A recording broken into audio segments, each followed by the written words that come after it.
Welcome back everyone. इस video में discuss करेंगे टेरिस के अंदर रिप्रोडक्शन कैसे होती है, यानी कैसे स्पोरोफाइट जो होता है टेरिस का वो स्पोर्स प्रोड्यूस करेगा, कैसे स्पोरेंजियम की डेवलपमेंट होगी, सुराई कैसे बनता है इसके अंदर, इसके अलावा स्पोर्स कैसे बनते हैं एंड कैसे फिर उन स्पोर्स का डिहाइसेंस होता है, ये हम आज की वीडियो में डिस्कस करेंगे। तो स्टार्ट करते हैं। जो टेरिस होती है, टेरिस की जो स्पीसीज होती हैं वो होमोस्पोरस टाइप की होती है।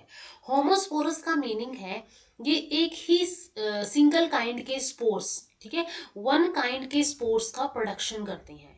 स्पोरेंजिया में जो स्पोर्स होते हैं वो उत्पन्न होते हैं और बहुत बड़ी संख्या में ये उत्पन्न होते हैं।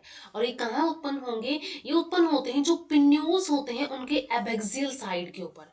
ये हमने बात की थी कि ये लीव्स है, लीव्स के अंदर ये पिन्यूल्स पाए जाते हैं, ठीक है। जो लीफलेट होते हैं इनको पिन्यूल्स बोलते हैं। इन पिन्यूल्स का जो लोअर साइड है यानी एबेक्सियल सरफेस जो है इनका, अपक्षी पक्ष जो है इनका, उसके ऊपर यहाँ पे ये स्पोरेंजिया जो है ये बोर्न होते हैं, ये स्पोरेंजिया प्रोड्यूस होते हैं यहाँ पे एंड इन स्पोरेंजिया के अंदर स्पोर्स पाए जाते हैं।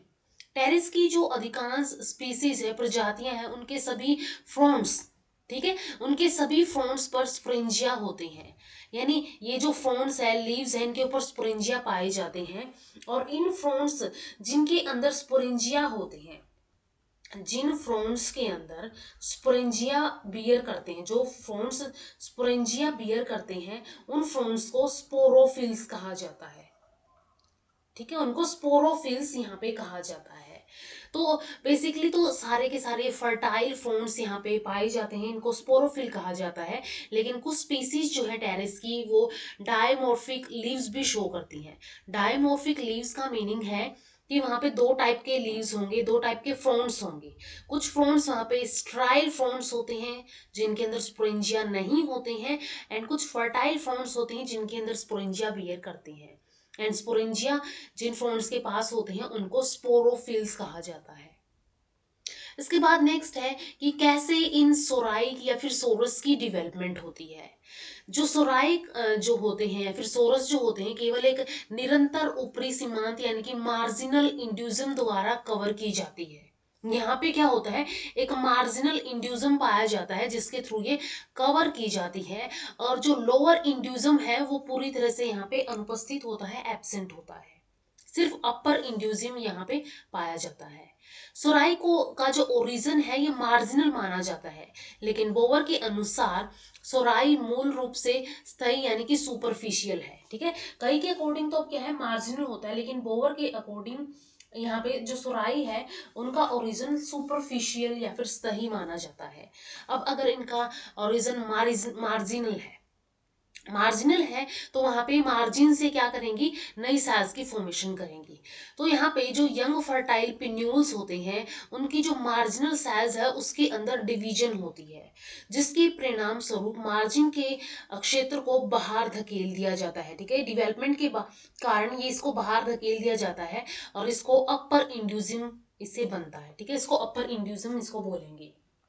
तो ऐसे सोरस की डेवलपमेंट होती है, ठीक है। मार्जिनल होती है तो मार्जिनल सेल्स क्या करेंगी, वो डिवाइड करेंगी, वो विभाजित होंगी, जिसके फलस्वरूप यहाँ पे ये जो इंड्यूजम है, ये जो इसकी बाहर वाली लेयर है इसको बाहर धकेल दिया जाएगा मार्जिन को, और इसको अपर इंड्यूजम बोला जाएगा। इसके बाद स्पोरेंजियम की डेवलपमेंट कैसे होगी? स्पोरेंजियम की डेवलपमेंट हमने देखा था कि स्पोरेंजियम कहाँ पाए जाते हैं, जो एबेक्सियल सरफेस है किसी भी पिन्यूल के, वहां पे पाए जाते हैं।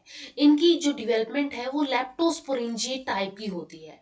लेप्टोस्पोरेंजिएट टाइप का मीनिंग है कि ये एक सिंगल इनिशियल सेल से, एक सिंगल यानी एक एकल प्रारंभिक सेल से ही क्या करते हैं, पूरा स्पोरेंजियम की डेवलपमेंट करते हैं।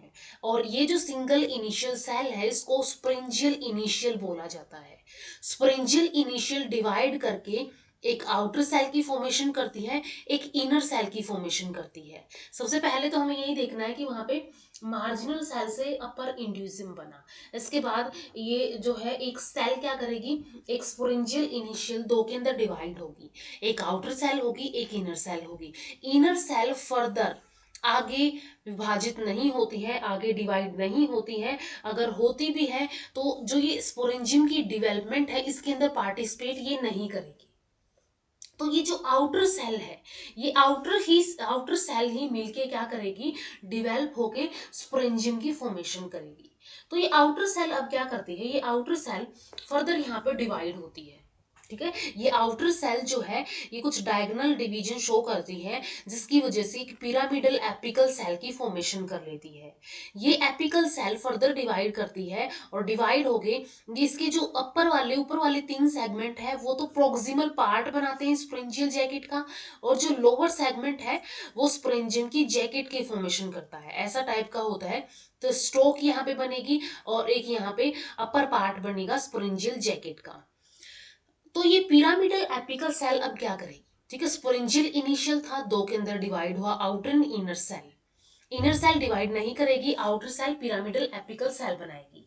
ये pyramidal apical cell further divide होगी और डिवाइड होगी, अपर इसके 3 सेगमेंट प्रोक्सिमल पार्ट बनाएंगे, एंड इसके अंदर जो लोअर सेगमेंट है वो वहां पे स्ट्रोक बनाएगा स्पोरेंजियम की।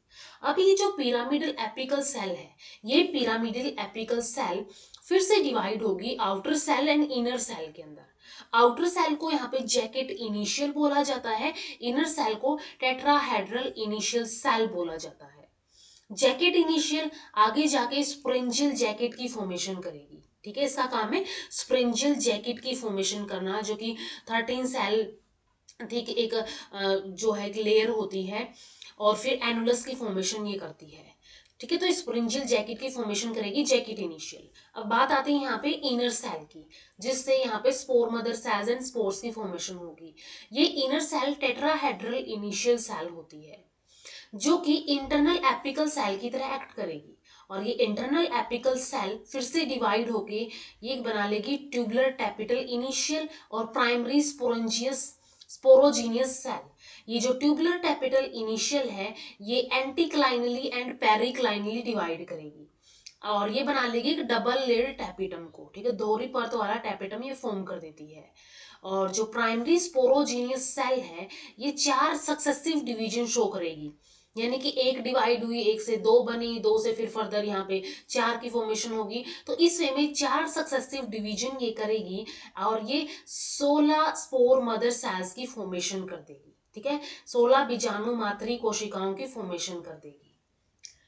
तो हमने यहाँ पे देखा कि सबसे पहले एक स्पोरेंजियल इनिशियल होता है जो डिवाइड करता है पेरिक्लाइनली, और ये एक आउटर एंड इनर सेल के अंदर डिवाइड हो जाता है। इनर सेल आगे डिवाइड नहीं करेगी, outer cell pyramidal apical cell के अंदर फॉर्म हो जाएगी। ये पिरामिडल एपिकल सेल क्या करेगी, फिर से डिवाइड करेगी, एक आउटर सेल के अंदर और एक इनर सेल के अंदर।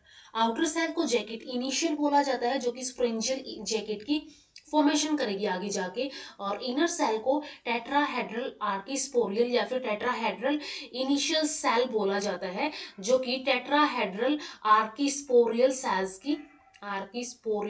की फॉर्मेशन करेगी। अब ये जो टेट्राहेड्रल आर्किस्पोरियल सेल्स है ये इंटरनल एपिकल सेल की तरह एक्ट करती है, और फिर ये क्या करेगी, फिर से डिवाइड करेगी। इसके 4 कटिंग सेल जो है, ये टेट्राहेड्रल सेल है तो इसके 4 कटिंग फेसेस होते हैं, ठीक है। चारों कटिंग फेसेस से डिवाइड करके एक तो यहाँ पे क्या कर लेगी, ट्यूबुलर टैपिटल इनिशियल बना लेगी, और एक प्राइमरी स्पोरोजेनियस सेल्स बना लेगी। ट्यूबुलर टैपिटल इनिशियल फिर से डिवाइड करके डबल लेयर्ड टैपिटम फॉर्म कर देगी, और प्राइमरी स्पोरोजीनियस सेल जो है ये 4 सक्सेसिव डिवीजन करके 16 स्पोर मदर सेल्स की फॉर्मेशन कर देगी। अब ये जो 16 स्पोर मदर सेल है इनके अंदर मियोसिस होगी, और ये 4 हैप्लॉइड स्पोर्स का फॉर्मेशन कर देगी। इनकी हर एक जो स्पोर मदर सेल है वो 4 का फॉर्मेशन करेगी, हर एक क्या करेगी, 4 स्पोर्स की फॉर्मेशन करती है। एक स्पोर मदर सेल 4 स्पोर्स की, 4 हैप्लॉइड स्पोर्स की फॉर्मेशन करती है।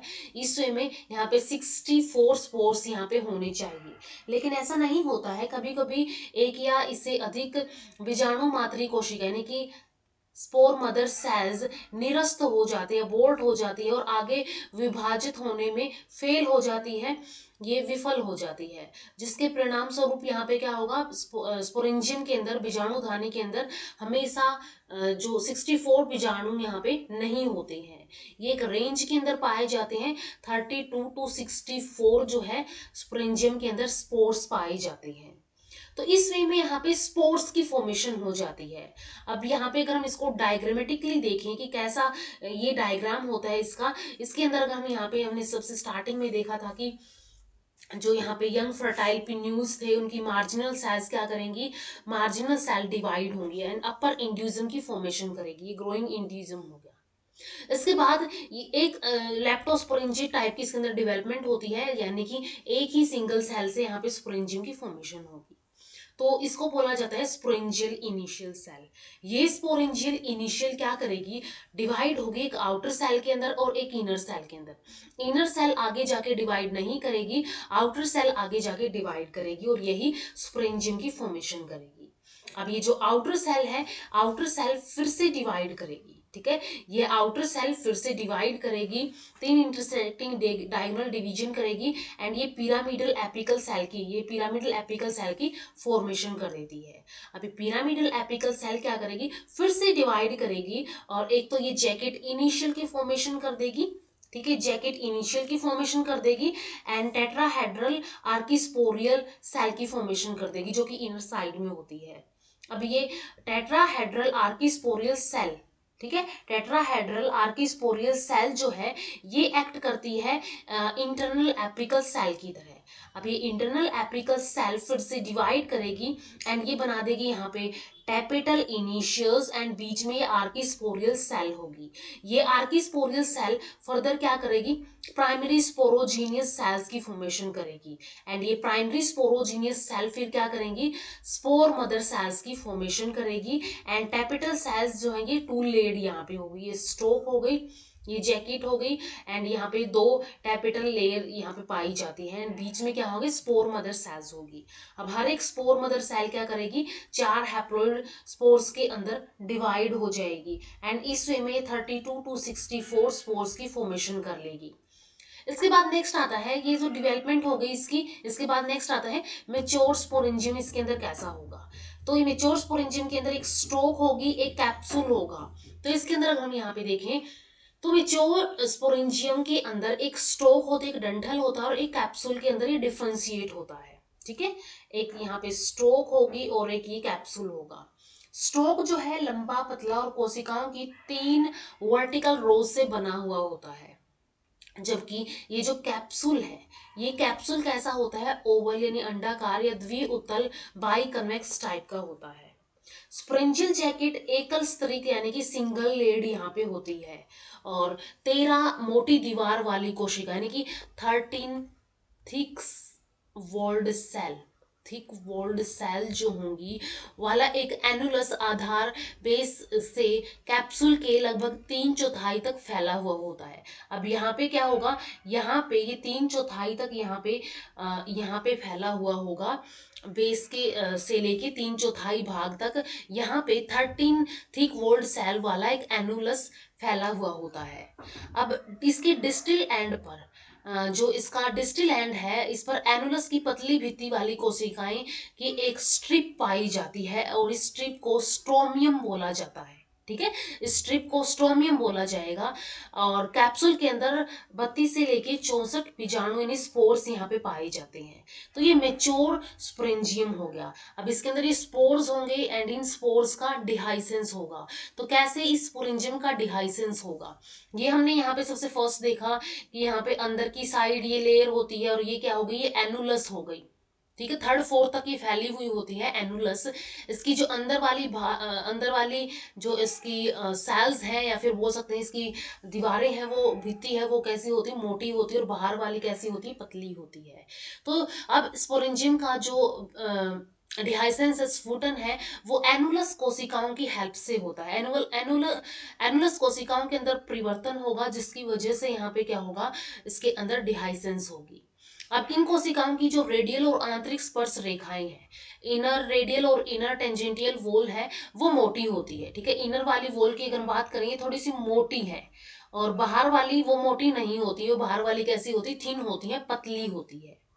अब कैसे इसका डिहाइसेंस होगा, जब ड्राई कंडीशंस होती है, ड्राई वेदर होता है, ठीक है, उसके अंदर ड्राई वेदर के अंदर वाटर यहाँ से वाष्पित होगा, इवेपोरेट होगा इसकी आउटर सेल से, क्योंकि आउटर वॉल कैसी है इसकी, पतली होती है, थिन होती है, तो इजिली यहाँ से क्या हो जाएगा, वाटर लॉस हो जाएगा। तो लॉस होने की वजह से इसकी जो टर्जिडिटी है वो भी लॉस हो जाएगी। अब इस टर्जिडिटी लॉस होने की वजह से जो एनुलस सेल्स है वो अंदर की तरफ मुड़ जाएंगी। एनुलस सेल क्या करेंगे, अंदर की तरफ मुड़ जाएंगी और कैप्सूल यहाँ पे रप्चर हो जाएगा। इस कैप्सूल कैप्सूल के रप्चर होने की वजह से इसके अंदर जो स्पोर्स हैं वो ब्लोन अवे हो जाएंगे, विंड के थ्रू, हवा के थ्रू ये जो बाहर फैल जाएंगे। ठीक है, ये स्टोमियम भी यहाँ पे ब्रेक हो जाता है। इसके अलावा ये जो स्पोर्स है, मास ऑफ स्पोर्स है, वो भी क्या हो जाता है, यहाँ पे बिखर जाता है, ब्लोन अवे हो जाता है। और फिर से फर्दर यहाँ पे क्या होगा, फिर से और ज्यादा यहाँ पे वाटर का इवेपोरेशन होता है, टेंशन यहाँ पे क्या हो जाती है, रिलीज हो जाती है, जिसकी वजह से फोर्सिबली, ठीक है, ऐसे फोर्स की वजह से सारे के सारे स्पोर्स है वो बाहर जो है विंड के थ्रू यहाँ पे बाहर निकल जाते हैं। और फिर इन स्पोर्स का क्या होता है, इन स्पोर्स से इनका जर्मिनेशन होगा, इनसे प्रोथैलस बनेगा। प्रोथैलस के बाद यहाँ पे थैलस, प्रोथैलस बनने के बाद इसके अंदर गैमीट्स बनेंगे, फिर फर्टिलाइजेशन होगी, फिर यहाँ पे एम्ब्रियो की फॉर्मेशन होगी, एम्ब्रियो से फिर यहाँ पे गैमीटोफाइट की फॉर्मेशन होगी, एंड उस गैमीटोफाइट से फर्दर यहाँ पे स्पोरोफाइट की फॉर्मेशन होगी। तो ये स्टेजेस यहाँ पे चलेगी। तो यहाँ पे हमने देख लिया कि स्पोरोफाइट से स्पोर्स कैसे प्रोड्यूस होती हैं और कैसे स्पोरेंजियम की डेवलपमेंट होती है। अब ये स्पोर्स क्या करेंगे, ये गैमीटोफाइट की फॉर्मेशन करेंगे। तो कैसे गैमीटोफाइट की फॉर्मेशन करेंगे वो हम डिस्कस करेंगे अपकमिंग वीडियोस के अंदर। तो मिलते हैं नेक्स्ट वीडियो में। वीडियो अगर हेल्पफुल लगी हो तो लाइक कीजिए, शेयर कीजिए अपने फ्रेंड्स के साथ, एंड चैनल को सब्सक्राइब कर लीजिए। Thank you so much.